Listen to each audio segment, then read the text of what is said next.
नमस्कार। आज के इस एपिसोड पे हम बात करेंगे आचार्य प्रशांत और चित्तू कृष्णमूर्ति के विचारों में कितनी समानता है और कितनी डिफरेंसेस है।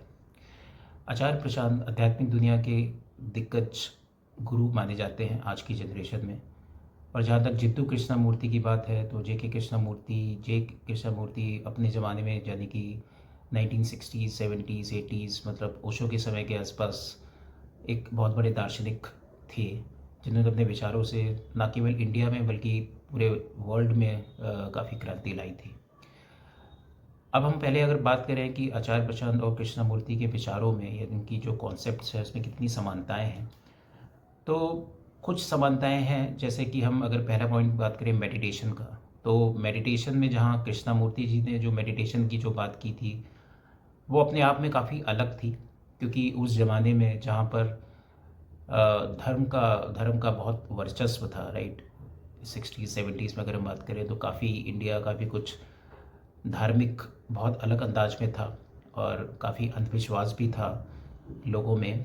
उस ज़माने में कृष्णमूर्ति जी ने बात की थी मेडिटेशन की, जहाँ पर कृष्णमूर्ति हमेशा मेडिटेशन को एक टूल के रूप में कभी भी उन्होंने नहीं देखा। उन्होंने हमेशा इस बात को जोर दिया है कि मेडिटेशन एक कॉन्सेप्ट है जी, और वो भी एक ऐसा कॉन्सेप्ट जिसमें हम किसी भी तरह की विधि यानी किसी भी तरह की मेथड या टूल को हमेशा उन्होंने अपोज किया।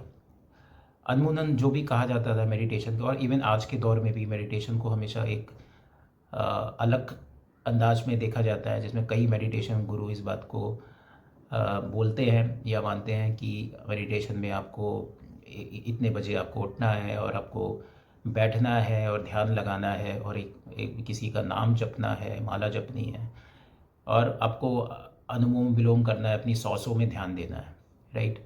यानी मेडिटेशन में एक तरीके से वो दिमाग में या विचारों में कंट्रोल की बात करते हैं। तो इस तरीके के मेडिटेशन का कृष्णमूर्ति जी ने हमेशा विरोध किया और कृष्णमूर्ति जी ने मेडिटेशन को एक अलग ही अंदाज में बयां किया। उन्होंने हमेशा बोला कि मेडिटेशन एक विचारों को कंट्रोल करने का नहीं, इवन विचारों से मुक्त होने का नाम है।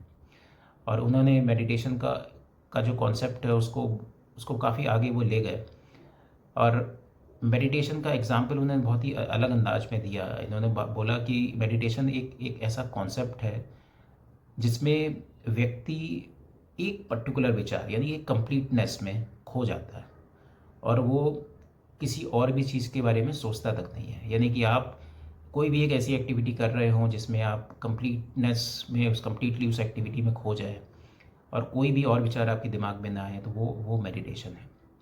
इस बात को आचार्य प्रशांत जी ने भी काफ़ी कुछ माना और उन्हें आचार्य प्रशांत जी ने भी इसी बात को, मेडिटेशन को जो कृष्णमूर्ति जी ने बताया है, इसी बात को उन्होंने भी काफ़ी आगे ले गए। आचार्य प्रशांत जी भी अब जितने भी उनके वीडियोस या जितने भी उनके बुक्स पढ़ेंगे उसमें भी उन्होंने ये बात लिखी है कि जो मेडिटेशन की जो जर्नी होती है वो किसी पर्टिकुलर विधि या पर्टिकुलर टेक्निक की नहीं होती, बल्कि एक कंप्लीटनेस होती है जिसमें आप एक कम्प्लीटली किसी भी एक्टिविटी में इन्वॉल्व हो जाते हो और उसके बाद अपने विचारों को कंट्रोल करने की जगह विचारों को हम स्वतंत्र रूप से छोड़ देते हैं।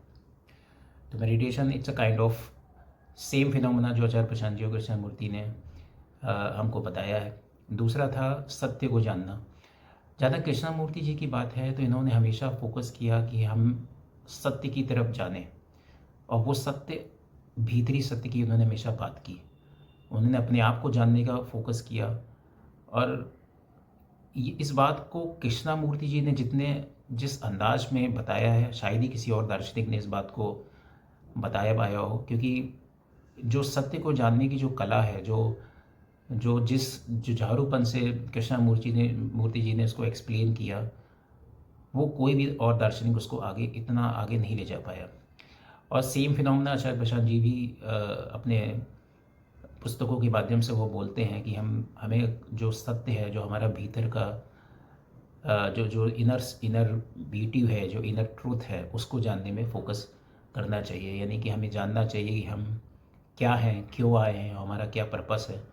ये जो कंप्लीट जर्नी है, इनर जर्नी, उस पर फोकस दोनों का सेम ही रहा है। तीसरा अगर हम बात करें तो दोनों ने ही सेम मुक्ति की भी बात करी है।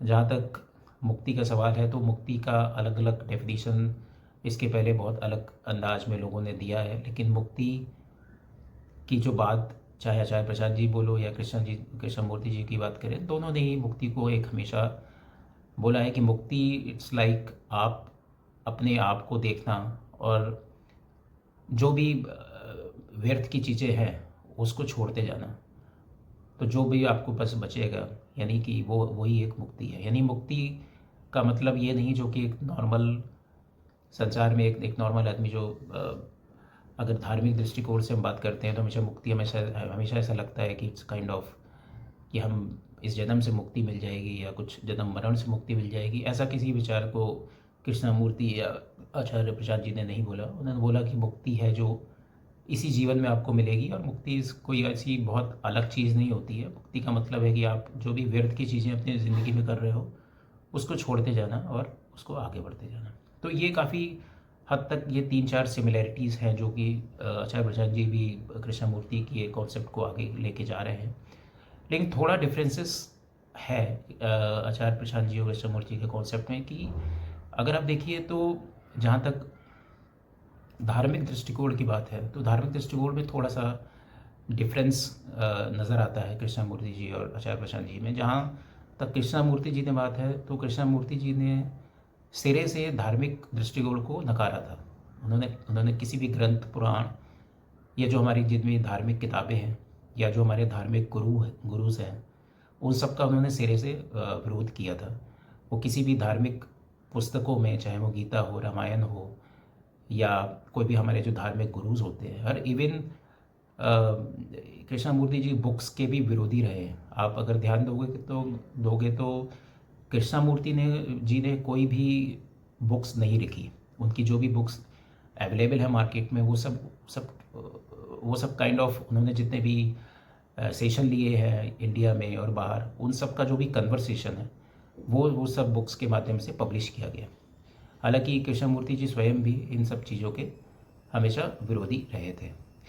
लेकिन अगर आप आचार्य प्रशांत जी की बात करोगे तो आचार्य प्रशांत जी यहाँ पर थोड़ा सा एक अलग दृष्टिकोण से, जो आज का दृष्टिकोण हम कह सकते हैं जो मार्केट में है, उन्होंने बोला कि हम सत्य को तो जानेंगे ही जानेंगे, लेकिन चूंकि हम इसी संसार के बिलोंग करते हैं, राइट, तो इस जगत में ही अगर गीता है तो हम उस गीता को भी समझेंगे और उस गीता में जितनी भी चीज़ें हमारी दे रखी है उस गीता को माध्यम से समझेंगे, इस गीता का अर्थ को जानने की हम कोशिश करेंगे। तो जो आचार्य प्रशांत जी हैं उन्होंने उस गीता को समझाया है। गीता की एक एक श्लोक का हम कैसे अपनी नॉर्मल सांसारिक जीवन में उसको अप्लाई कर सकते हैं, उसका बहुत अच्छे अंदाज में उसको प्रस्तुत किया है सबके सामने। तो ये एक दो ये छोटे मोटे जो डिफरेंसेस हैं आचार्य प्रशांत जी और कृष्णमूर्ति जी के अप्रोच में, वो धार्मिक दृष्टिकोण के अप्रोच हैं।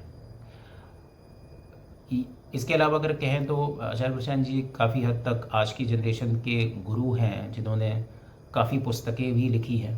तो पुस्तक का भी एक डिफरेंस है, क्योंकि कृष्णमूर्ति जी ने कभी भी किसी पुस्तक को या किसी गुरु को रिकमेंड नहीं किया, जबकि आचार्य प्रशांत जी काफ़ी पुस्तकों को रिकमेंड करते हैं और खुद की भी उनकी लिखी हुई काफ़ी पुस्तकें हैं मार्केट में।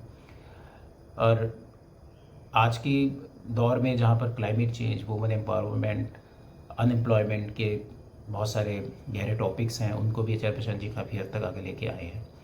तो ये सब चीज़ें हैं जो आचार्य प्रशांत जी की मैथोलॉजी है, जो कॉन्सेप्ट्स है, और जो कृष्णमूर्ति जी के कॉन्सेप्ट हैं उसमें डिफरेंसेस हैं। और बट आचार्य प्रशांत जी आज की चीज़ों को बहुत अच्छे तरीके से आगे लेके जा रहे हैं, जिसमें बहुत सारे टॉपिक्स जो आम आदमी के जीवन से जुड़े होते हैं उसको लेके उन्होंने काफ़ी हद तक चीज़ों को आगे लेके आए हैं। यही वजह है कि आचार्य प्रशांत जी को आज के दौर में आज की जो जनरेशन है, स्पेशली जो युवा वर्ग है, वो काफ़ी फॉलो करता है और आने वाले समय में शायद और भी लोग उनके साथ जुड़ेंगे। आपके क्या विचार हैं आचार्य प्रशांत जी और कृष्णमूर्ति के बारे में, आप प्लीज़ कमेंट करके बता सकते हैं। आज के एपिसोड में इतना ही। Thank you.